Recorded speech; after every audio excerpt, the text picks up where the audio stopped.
Hey guys, so this is the last week before the test. So we'll talk about that a lot more in the live class. But just so you know, this kind of ends our first look at supervised classification using, I guess, traditional non-neural network based classification techniques.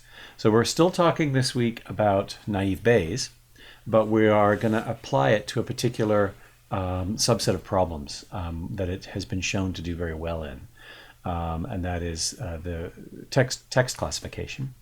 So anytime if you have I don't know, if there's a newsreader app. I don't know if people ever use these things, but if there's a newsreader app that pushes stories at you that it thinks you'll be interested in based on what you've been interested in before, that's a text classification system. It's looking at things that you've said you're interested in before, and it's based on that. It's classifying things as interesting or not interesting to you, and then pushing the ones that are interesting forward. Spam detection, which largely happens behind the scenes now at the server level, nevertheless, often uses naive Bayes based classification to just classify from a large corpus of pre-labeled documents. Some of them are labeled spam, some of them are labeled not spam, or sometimes they call that ham versus spam, ham being the good stuff, spam being the bad stuff. And it's filtering out emails before they get anywhere near your mailbox. At this point, something like 10% or less of email flying around is actually ham and not spam, and so the vast majority of that's getting filtered out. The other thing that goes on is you might do sentiment analysis. So if you're a pollster or a political operative trying to do something around the election, or around an election, you might look at people's social media feeds to find out whether people are mostly positive or mostly negative about some latest development. So there your classes are positive sentiment, negative sentiment. Your examples are a big corpus of tweets that are pre-labeled, and you learn a theory to classify things as positive or negative based on that. So that's a few examples. You can look at the handout. I think I detail a couple other examples in there as well. But that's a few examples of places where you would use text classification. The text could come, it could actually be spoken text that's been translated to written words, or it could be originally written words. It could be tweets, it could be news articles, it could be emails. There's lots of different sources of text out there. But one of the first things that we're going to do is turn those natural language text documents into vectors of numbers, which is what we generally speaking use for machine learning and what naive Bayes needs. So if you take a look at what's on the screen here, I took this equation doesn't appear in this week's handout. It's from last week's handout. This, of course, is the equation that naive Bayes, naive with two little dots there, right? Bayes is based upon. So the idea is that generally speaking, it's quite hard to estimate this probability. So what we're aiming for each of the classes in our system is the probability that given the current example we're looking at, which in this case is going to be a document.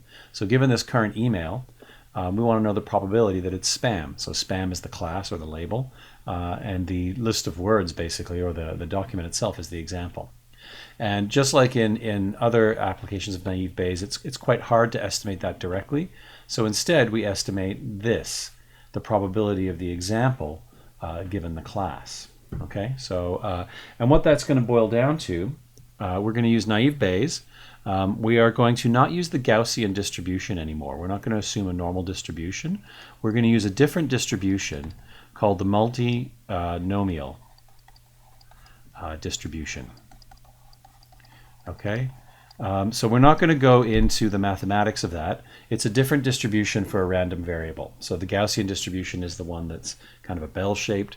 Multinomial distribution kind of has a long tail on it. So it's like I think it's used to simulate coin flips, which is essentially what we're looking at here. We're looking at the probabilities of given words being in the document, and that multinomial distribution goes by a representation of text that is often referred to as bag of words. Okay, I'll put quotation marks around that. So what we're actually going to do, and I mean, naive Bayes is already it's pretty surprising that it does what it does, given the naive assumption that it makes. We're going to make a crazy naive assumption about these text documents, which is that we can treat each text document like a bag of words. So what that means is, imagine, you've got your spam document up there with all these, maybe 10 sentences. Imagine those sentences just being broken up into individual words, and those words just being mixed into a bag. That's the way we treat it. We don't actually look at anything to do with sentence structure, very little to do with word order, which, if you think about it, when we read a document, that's where all the meaning is, right? That's how a human being would determine whether it's spam or not. They would read the sentences to find out what the meaning of those sentences are, and then use that to classify. Machine learning systems don't do any of that, generally speaking. They look at the words and the frequencies of the words. So they treat the whole thing as a bag of words. And then the naive Bayes assumption, the assumption that the probability, so now we're looking at, this is what we're looking at now. We're looking at, let's change colors here. What this boils down to then is the probability of the class given basically the list of words that appear in the document is equal to the probability of getting those words if knowing that it's the class times the probability of the class divided by the probability of just getting those words. Okay, so that's what it comes down to. The probability of this being spam, given this bag of words, is equal to the probability of getting this bag of words, if we knew that it was spam, times the overall probability of getting spam, which might be 90%, divided by the overall probability of getting those words from any document. That's what it boils down to. And the way we're going to get, where are we? This quantity here, probability of the words given the class, that's just going to be equal to the probability of word 1, that should be a 1 there, given the class, times the probability of word 2 given the class, etc., times the probability of, I don't know, word n given the class. Sorry about my chicken scratch here. You would think I could do it slightly nicer since I'm recording it, but who has the time? Okay, so the idea here is that, let's say the word, let's say it starts off with, I don't know, the Great Pumpkin. It's almost Halloween, so let's say the Great Pumpkin, right? So what's the probability of getting the word the, given that it was spam, if it was spam? So basically, what proportion of documents contain the word the if they're spam? What about great? What proportion of documents contain the word great if they're spam? What about pumpkin? What proportion of documents contain the word pumpkin? And you figure out all those probabilities for the individual words, and then you multiply them together. But this is super naive. Think about, for example, let's say you're classifying news stories into politics or economics, or politics or, I don't know, arts. The word, think about the phrase Donald Trump, right, which is going to appear in pretty much any article on politics right now. And I say that, actually, I'm recording this a few weeks ahead of time. Things may have gotten crazy out of hand by the time I record this, so maybe that's a dangerous example, but I'll stick with it. Donald Trump, the assumption is that in naive Bayes is that the probability of the word Donald has no relationship to the probability of the word Trump, and that's obviously not true, right? And that's not true for any phrases or words or anything. If a document contains the word Trump, it's way more likely to contain the word Donald than if it doesn't contain the word Trump. But we are going to continue to assume that these things are independent, and the probability of containing the word Donald is completely independent from the probability of containing the word Trump. So in a way, it's even more naive to apply this to text. But you know what? It works really well. And other attempts to produce deeper analyses of text so far haven't turned up a lot. The main reason being that the probability of really understanding unrestricted text remains kind of an AI complete problem. That's a human level of intelligence. We don't even really understand after thousands and thousands of linguists working on the problem for hundreds of years. We still don't have a full grammar, a complete grammar, a mapping of English sentences to meanings. Not even close. So we don't know how human beings do it. let alone how we might do it with machines. But it turns out that just taking the statistical approach, we can do a lot with it. Okay, let's go back and take a look at the handout here. Let's take a look at how it works. So, at the beginning of the handout here, I just talk a little bit about what is text classification. In my little whiteboard lecture there, I mixed some topics from later in the handout. But let's take a look at a specific example. Okay, so we're going to do spam versus ham, spam versus non-spam. I call it not spam here. We're going to assume that we have a very small sample, 500 emails, 400 of them are labeled spam. So it's 80%, right off the bat, 80% chance that a document's going to be spam, 20% that it's not. That's probably an underestimate of the amount of spam that there is out there. And you always have, when you're doing this classification, you always have a vocabulary that you're working with. Usually you infer that vocabulary from the documents that you've got in your training set. So whatever words are in those documents, you call that your vocabulary. You can also tweak your vocabulary. Often people will remove words from it, trim it down, do other things to it, which we'll look at in a future video. Or actually, I think we will look at it in this video. But there's other ways to do it. But at some point, you end up with, this is going to be our vocabulary for classification, and that vocabulary determines the representation that you're using. So we're going to assume, just to keep things really simple, that we've got our vocabulary down to 3 words. Okay, so the actual list of 500 emails obviously is going to contain a lot more than just these 3 words. But we're just to keep our calculations simple, we're going to assume that's our vocabulary. We've somehow determined that's the ideal vocabulary for distinguishing spam from not spam. So then what we do is we go in and we count the occurrences of the word. So this is for the bag of words model. So in the spam class, in all those 500 emails, we find that the word great appears 220 times. That doesn't mean it appears in 220 emails, just it appears 220 times in total across all those emails. So some emails may contain the word great several times. Savings appears 300 times, and the word mom appears 20 times. And we add up all of that. So the total number of times the word spam appears in, the total number of occurrences of all of our vocabulary words in the spam category is 540. And then we do the same thing for not spam. We find out that the total is 90 for occurrences of all of these words. And you can kind of see how it's breaking down. The word mom appears more in not spam emails than in spam emails. The words great and savings appear more in not spam emails and spam emails. Yeah. The other thing we do is we look at the totals of the columns this way too. So for the word great, it appeared 250 times in all of the emails. 220 of those times was in a spam email, and 30 times was non-spam, and so on. Okay, so then we compute this, the probability of a word given the class. So probability of a word, say great, given spam, is the number of the times it appears in all the documents in the spam class, which is this number, 220.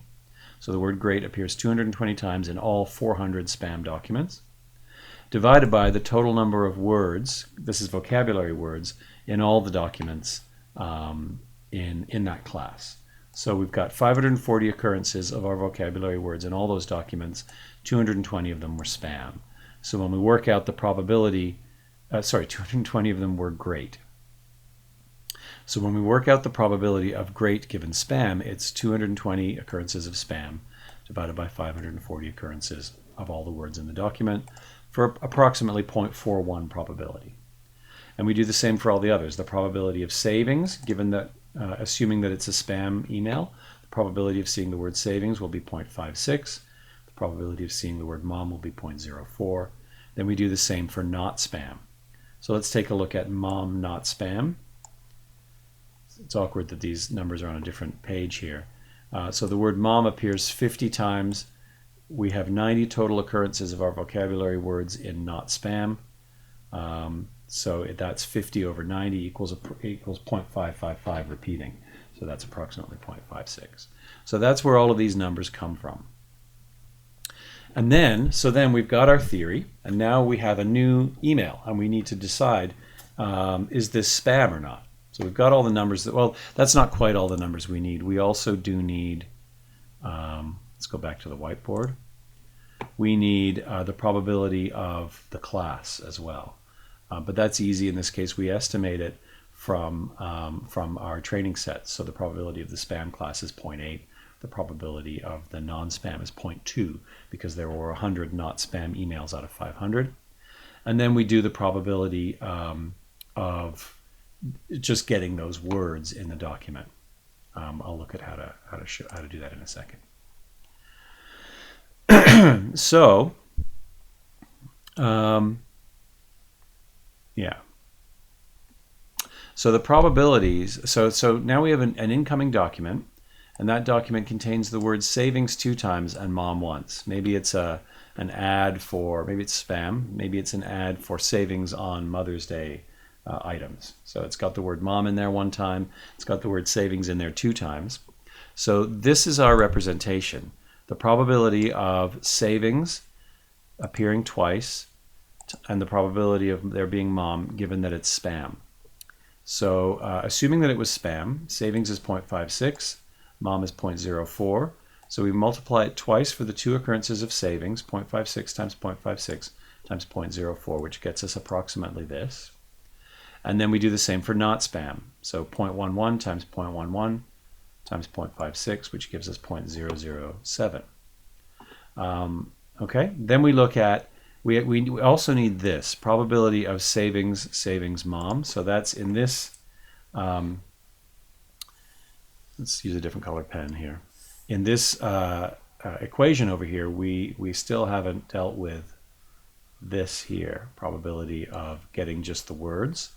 So that's probability of the words is just equal to the probability of word 1 just across all of the examples, both spam and not spam in this case, times the probability of word 2 ... times the probability of word n. Okay, so that's all the words, all the relevant words in the document. Okay, so over here, this is the probability of these words appearing in any emails. This is based on the totals. So the word 250, the word great, sorry, we're looking at savings. The word savings appears 310 times across all 500 documents. The total number of times any of our vocabulary words appear are 630. So 310 over 630 is about 0.5. Is that correct? Savings, yeah. So about 0.5 times about 0.5. You can check this calculation if you want. Times the probability of mom, which would be 70 over 630. Okay. So those are our overall probabilities. These are the prior probabilities of each class, and then we do this calculation.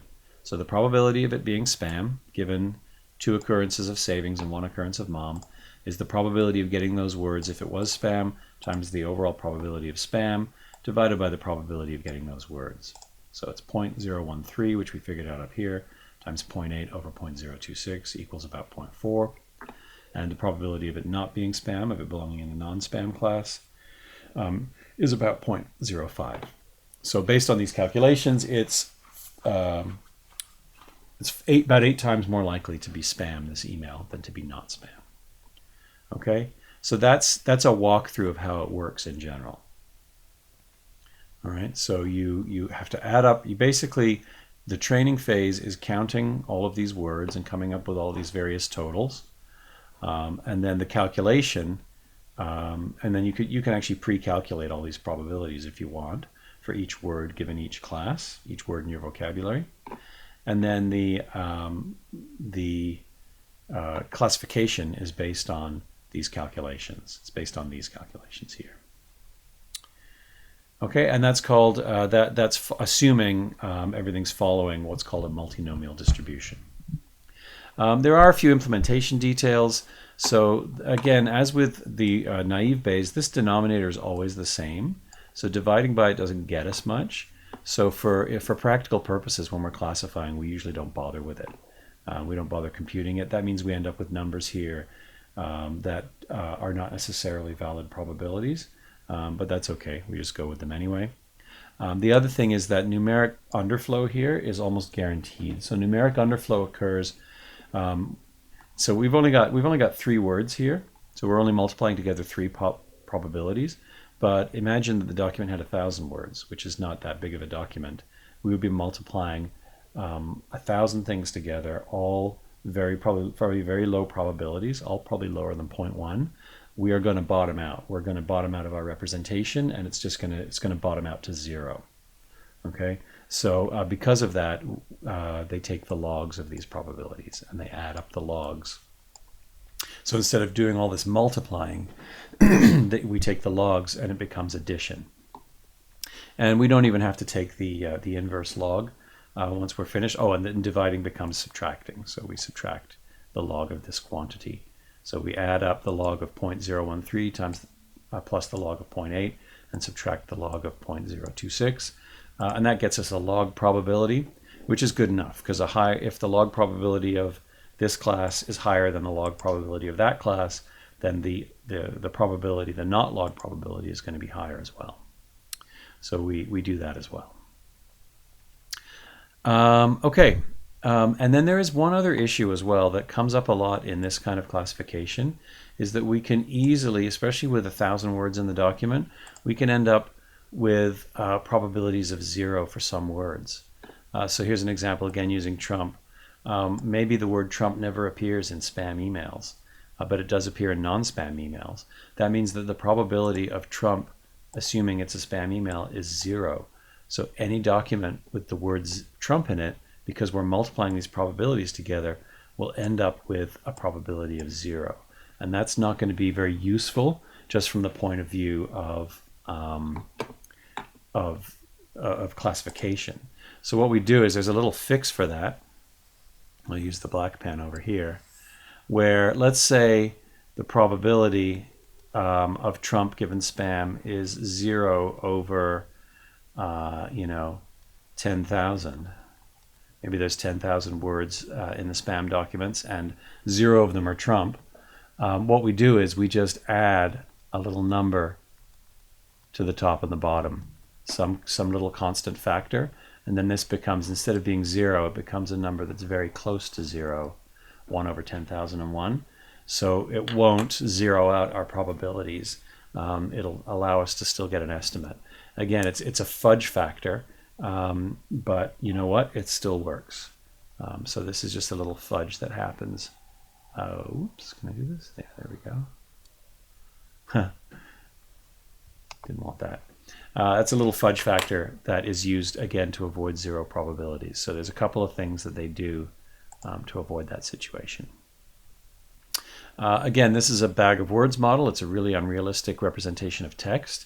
Certainly, human beings would have trouble with this bag of words model. We need to see the word order there, but it works surprisingly well. And other approaches which try to be smarter about it. I worked in 2000, when I was a PhD student, I had a job at the University of Sheffield in England. I spent a summer there working on, there was a competition at the time, an information retrieval competition. Back then, people were just starting to work on question answering systems, which are now fully incorporated into search engines.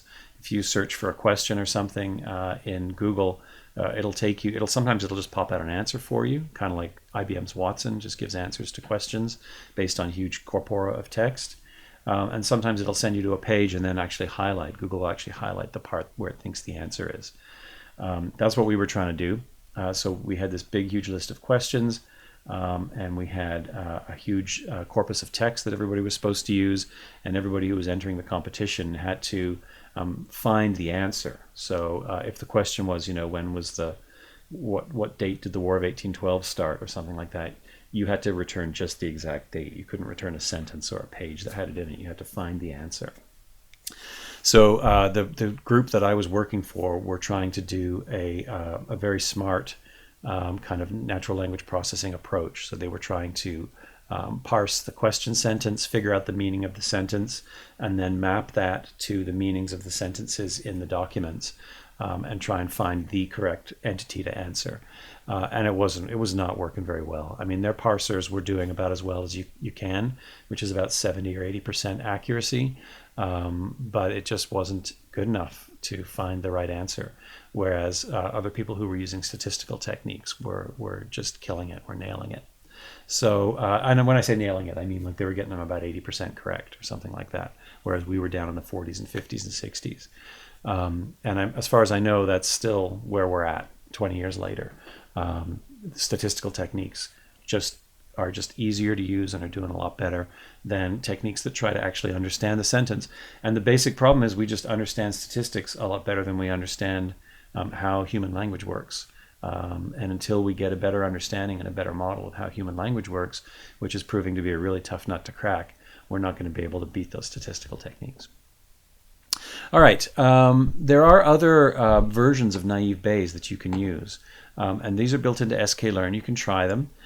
So complement naive Bayes here is complement NB, I think, in sklearn. It's just a different, it's still the multinomial, but it just takes a different approach, and it's often been shown to be a slight improvement over the multinomial naive Bayes, so you can use that as well. But we'll talk about other alternative representations in the next video. In the meantime, if you scroll to the end of this, there's a bunch of exercises at the end. I want you to try one or more of these paper and pencil exercises. So this is a little corpus of text with 4 examples, and the task here, and their labels. So we're trying to separate good tweets from silly tweets from the user @MagicTavern. So tweets that have info versus tweets that are just silly. And I want you to work out the bag of words vector representations for each tweet, which I'll show you how to do that in a second. And then I want you to figure out the probability of these probabilities here. Okay, and then there's some examples of the spam. So try a different spam example. And then here's a completely different example where I don't give you the lists of words, I just give you the probabilities. And you're supposed to work out whether the document that I've described here is more likely to be a negative or positive tweet. Okay, so some exercises to try. What I want to do now is actually just in order to do exercise 1, you kind of have to see what I'm about to do next. So I'm doing things in a funny order, but let me go to this week's code. So I've given you this text classification examples code here, and this code is so in order to use naive Bayes, we have to convert a document, which is a big string, into a vector. And that vector needs to tell us how many times each word appears in that document. So we have to create a vocabulary from this list of documents, and then we have to create the word vectors, the bag of words vectors from that. So let me just show you what I've given you here. I'm going to run this code here. And there's lots of ways to do this, and there are lots of more sophisticated natural language processing systems out there. There's something called the NLP Toolkit, NLPTK, I think, that you can get as a separate installed package for Anaconda that you can use, or you can just use this code. And I've given you this code, which you can take and use, because it's simple. It may not be the most efficient way to do things, but it's simple and it's easy to understand. So what you'll be doing is you'll be opening up a document and reading in data, and the first thing that you'll want to do is parse it. So it does something like this. So there's a text parse method that if you run it on a string, so you can give it a string, and it strips out the punctuation and just returns a list of words. That's the first step. You need a list of words. So all of your documents, as you read them in, have to be converted into a list of words before you can do anything at all with it. Okay, then there's a load data set here, which I'm going to use. So I'm going to go docs, comma labels equals load data set. So this will return to you some labels and some documents. And this is assuming that they've already been read and split. So this is what we get. My dog has flea problems. Please help. That is labeled as 0, which is not spam. So we're looking at this. The idea here, I think, was comments in a like sort of a dog owners group. This person says, maybe not take him to the dog park, stupid. Oh, that's this one here. So that's kind of an abusive tweet or text. So that's labeled 1 as, I think it's abusive. It's abusive versus non-abusive. Yeah, here it is. 1 is abusive, 0 is not abusive. The next one is, my Dalmatian is so cute, I love him. That's marked as not abusive. stop posting stupid, worthless garbage is abusive. So we're trying to separate the trolls from the non-trolls. Okay. All right. So this is totally made up. This is just totally made up stuff that I created, and we've already done the text parse step. So we've got the lists of documents. The next step is to create the vocabulary, which is basically a list of words that appears in each of the documents. So what I do here is I'm using a set object. I take a data set which looks just like this. So it's a two-dimensional either array or list. Could be either of documents. This is just a list. It's not even an NP array. I create a set for my vocab list, and for every document in that set, I create a set out of the document. So I create a set out of this list, and then I do something called the union, which means I just basically add all of these words into the set. And because it's a set, each word is going to end up only appearing once. So the next step is to run create vocab list on my docs, and I get this big list of vocabulary. So let's do that and say v equals that. Okay, so there's my vocabulary, and this is important. This is going to be what I base my representations on. So I'm going to create vectors for each of these documents. That is, in the vector is going to have the array is going to have an entry for each of these words, and each entry is going to represent the number of times that word appears. So the next thing I can do is call bag of words. Bag of words requires a vocabulary list v, and then a document. So I'll use just the first document, docs0 here, and that returns my bag of words. So that's telling me that the word to appears 0 times in this document. 1, 2, 3, 4, 5, 6, 7, 8, 9. 1, 2, 3, 4, 5, 6, 7, 8, 9. So the word please appears twice, and indeed it does in this document. So each of your documents now becomes a huge vector of numbers, and the numbers is related. This is each array is related to the vocabulary list, and it represents the number of times that each word appears in that from the vocabulary list appears in that document. So if you think about it, if you got 1,000 documents and they all have 1,000 words, that's 1,000,000 words. The vocabulary list is probably going to be like, I don't know, 50,000 words or something like that. This is going to be a huge vector, and it's going to be a sparse vector. So there's going to be each new document you get is going to be converted to a list of 50,000 numbers, and most of those numbers are going to be 0 because most of those words will not appear in each individual document. So that's how you create the bag of words. And let's do a simple test as well. So here's simple test. So I load the data set. I call it posts and labels. And then I create the vocabulary list. I call that vocab and print it. Then I create the training set. So what I have to do is I have to go through each of those posts, and I have to call bag of words using the vocabulary that I've identified, and then append that. Okay, so actually what I'm going to do here is I'm going to run this, but I'm going to use, I don't know if you've seen this before.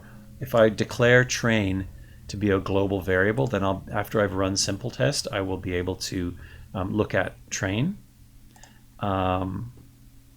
And let's do global train, global tests, and global NB. So up at the top of this, I have imported from sklearn.naivebayes, import multinomial NB instead of Gaussian NB, which we used last week. It's all about prepping the data, really. The actual machine learning is just very simple. Create the multinomial NB. There are no parameters, just like with Gaussian. Call fit using the training data, and then here's my test data. So I've got love my Dalmatian, stupid garbage, love Dalmatian, just to try and confuse it. I use bag of words. So I'm skipping a lot of steps. I'm assuming that, I must have read a document called text parse to get the list out of it, and then I'm converting it to bag of words using, again, based on the same vocabulary. You have to have a common vocabulary between your training and test set. Otherwise, it's not going to be able to map them together, and the results will be meaningless. So you create one vocabulary out of the whole set, and then you use it for both your training and your test set. And then I pop out my predictions of abusive or not abusive. And you can sort of see how things are going to work. This is probably going to be not abusive. This is likely to be abusive. This one, I don't know, it kind of contains words from both sets, so I don't know what we're going to end up with. And I've declared training, testing, and NB as global here. So let's give it a try.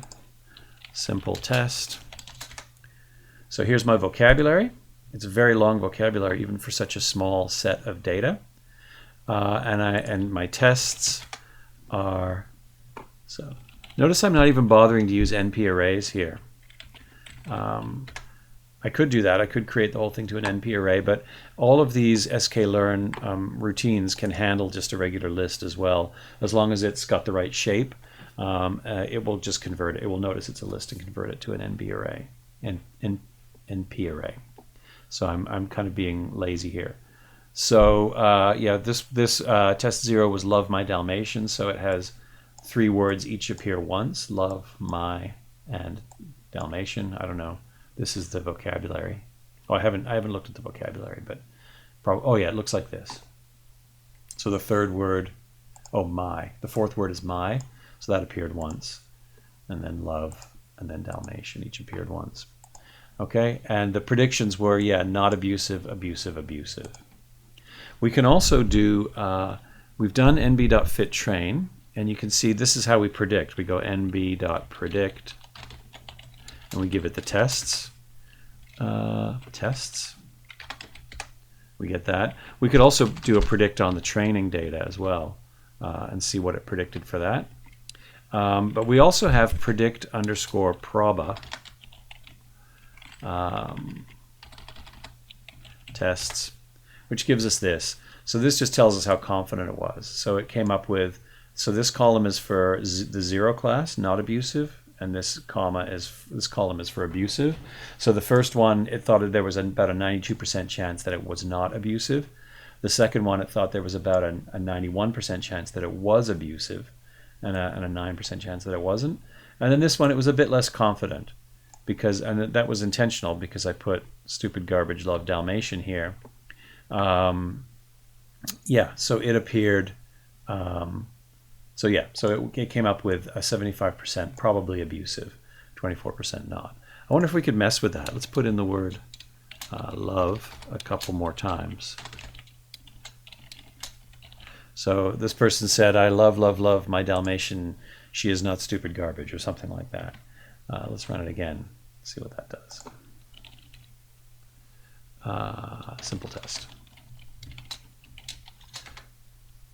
So that changes the calculation here. And if we do nb.predict proba, predict proba on the tests, we can see how confident it was. Ooh, look at that. So that made it 50-50. So it just edged out, not spam, just edged out spam by 50%. And if you want to look at the representation of that, tests, that's what would be tests 2, you can see what's different is the word love now appears 3 times instead of 1 time. Okay, so what you're going to have to do eventually in the assignment here is you're going to have to read in your data using just a regular text reader in most cases. You're going to have to do some processing of that, convert. You're going to have to find a vocabulary for the entire set of things. You're going to have to convert it to a bag of words representation. And once you've got the bag of words, it's pretty much the same as anything else we were doing. It's create the multinomial NB, call the fit method using the train data and the labels, and then call the predict method using the tests. And if you want to know its confidence, you can use predict proba to get its confidence across the different classes. Okay, now there are a couple of other, I know this video has been the long one. There's the next 2 videos I think will be fairly short compared to this one, but there's also some programming exercises. Actually, no, we're going to look at these next video, because next video we're going to talk about changing those representations a little bit to try and make them a little bit better. So we'll look at those next time. So so try some of these paper and pencil exercises. And maybe try out some of this code. There's also this spam test thing here as well. If I run it, what it does is it goes into You'll notice in the code there's an email folder here. This came from an old textbook, but I believe it's real data. This is actual text of, these are spam emails. And then these are non-spam emails over here. Okay. Oh my goodness. Okay, so there's some, I've not actually looked at this before. There's some kind of, I mean, it's real data, so it is what it is. But maybe don't dig into it too deeply. There's some stuff in here that's maybe not the nicest stuff to look at. But anyways, the example's there, and if you run spam test, what it does is it's a full example of reading in the documents using the see, it's got, these are the there's 26 of each, so these are the paths, and then it constructs an email from a file name from there, reads it in, and then creates the vocabulary list, creates the training and test sets, runs bag of words, and then finally does the 3 lines to actually do the predictions. I'm not computing any statistics here. Oops. If you run it a few times, eventually you'll see it's different training and testing set each time. There are some documents that it doesn't do a great job of classifying. So there, right there. Most of the time it does pretty good, but here it does. It makes a mistake. Okay, so again, don't dig into those documents. There's some stuff in there that, or there may. Honestly, I haven't looked at them. There may be some things in there that you would rather not see. Just keep it as an exercise, and that is something that we have to deal with, right? We're going to be, if you're a working machine learning person and you're working on spam filtering, you're working on sentiment analysis for tweets, you're going to get exposed to all kinds of stuff that you might not enjoy looking at, and that might be triggering. So that's just the nature of unfortunately, of the task. So just keep that in mind when we're looking at the spam and ham emails that are there.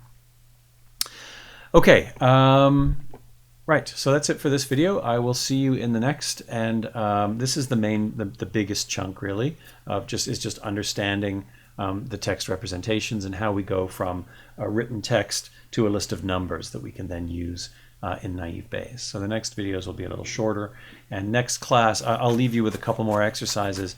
Next class, in the live class, we will look at we will do a walkthrough of some of those exercises to make sure that everybody understands. Okay, so I'll see you in the live class and in the other videos.